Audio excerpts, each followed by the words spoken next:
It's really something how a single moment, maybe even one that seems kind of lighthearted in public, can just blow up into this huge national discussion. Oh, absolutely. It's fascinating, isn't it, how actions, especially when they touch on national symbols, can escalate so quickly. Yeah, and draw such intense reactions from, well, everyone, politicians, the public. Exactly.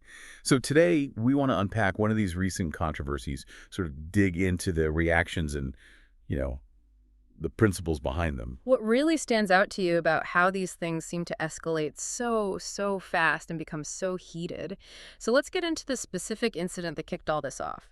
It involves the local group Steady Gang, specifically Zuharin, Ahia, and Tomato. The musicians. Right.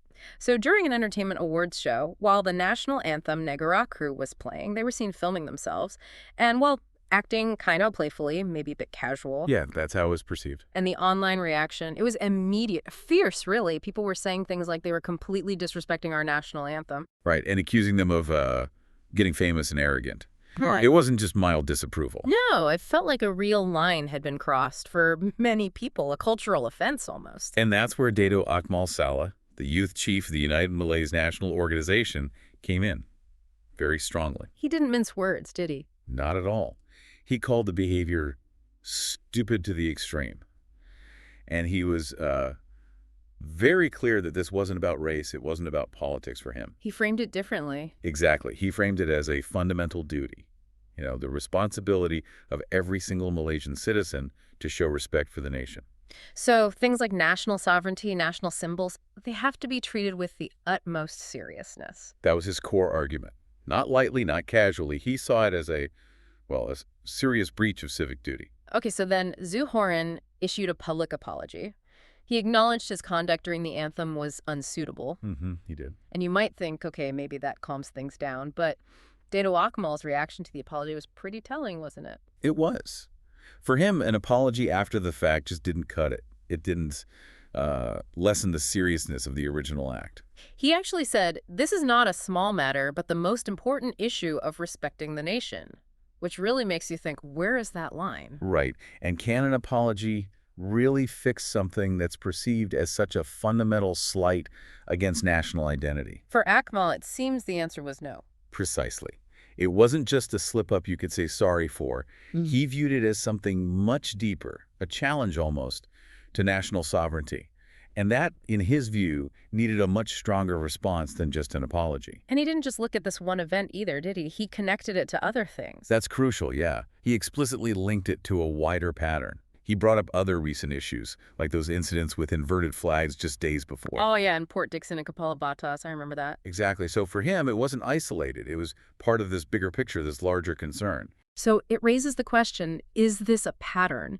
Is there maybe a perceived decline in respect for national symbols that's driving these strong reactions? Well, that's certainly how Dato Akmal presented it. He was suggesting a broader issue here. Does that tell us something about the current climate? That these incidents keep happening and draw such immediate, forceful responses from political figures? It could be a mix of genuine concern about national values and perhaps a political strategy, too. Rallying people around national pride. It's a powerful theme. Definitely. Akmal's message was consistent. Any kind of disrespect towards national symbols, whether it's casual behavior or something overt like an inverted flag, needs strict action. He called for severe punishment, didn't he, for anyone involved or even people defending them? Yes, regardless of their background. The aim seemed to be sending a really clear, strong message about how serious these things are taken. It really underscores how central these symbols are to collective identity, especially in a diverse place like Malaysia, where unity is so often emphasized. So when you step back and look at all this, what does it mean for everyone?